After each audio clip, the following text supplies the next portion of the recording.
Hi everyone, Lena here, and this is episode 8 of WTF. Let's talk about what's going on this week.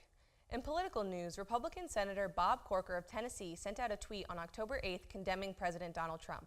Surprise, he pissed someone off yet again. I'm sensing a trend. He tweeted, "It's a shame the White House has become an adult daycare center. Someone obviously missed their shift this morning." This all comes after the senator didn't choose to run for re-election in 2018 after becoming heavily dissatisfied with Trump's administration, claiming we're headed towards World War III. He is the first of senators to do so, and hopefully others follow suit. Trump shockingly sent out a series of response tweets saying that Corker had begged Donald to endorse him, but the president declined, and that's why the senator dropped out.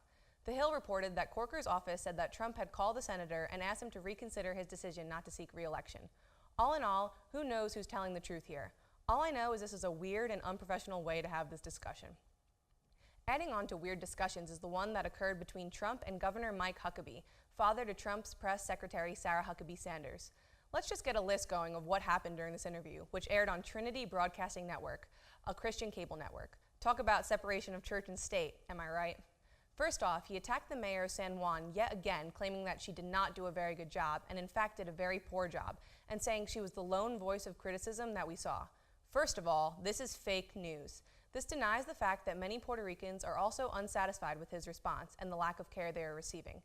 Then, our president took credit for inventing the word fake, saying, "One of the greatest terms I've come up with is fake. I guess other people have used it perhaps over the years, but I've never noticed it." So, by definition, that means that you didn't come up with it. Just overall cringeworthy. Another cringeworthy moment comes after Vice President Mike Pence flew from Las Vegas to Indianapolis Saturday to go to a Colts game. At this game, Pence left the stadium after players chose to protest by kneeling during the national anthem.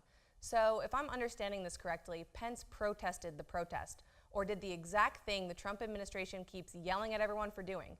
And the best part, CNN reported that this publicity stunt cost $242,000. And lastly, for the icing on top of the kill all women's rights cake, our president has rolled back a rule that required employers to provide employees with birth control coverage without co-payments. In essence, employers can deny birth control coverage because of religious or moral objection, making this our WTF moment of the week. And the best part, they don't even have to let the government know they're doing it. Weird how all of these men know exactly what we should and shouldn't do with our bodies, right ladies?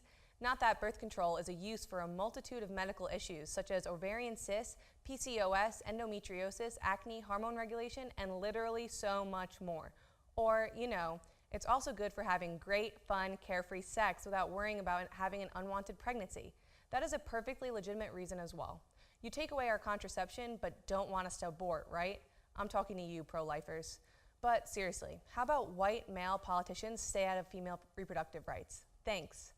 And that's it for this week's media roller coaster. See you all next week for more WTF moments.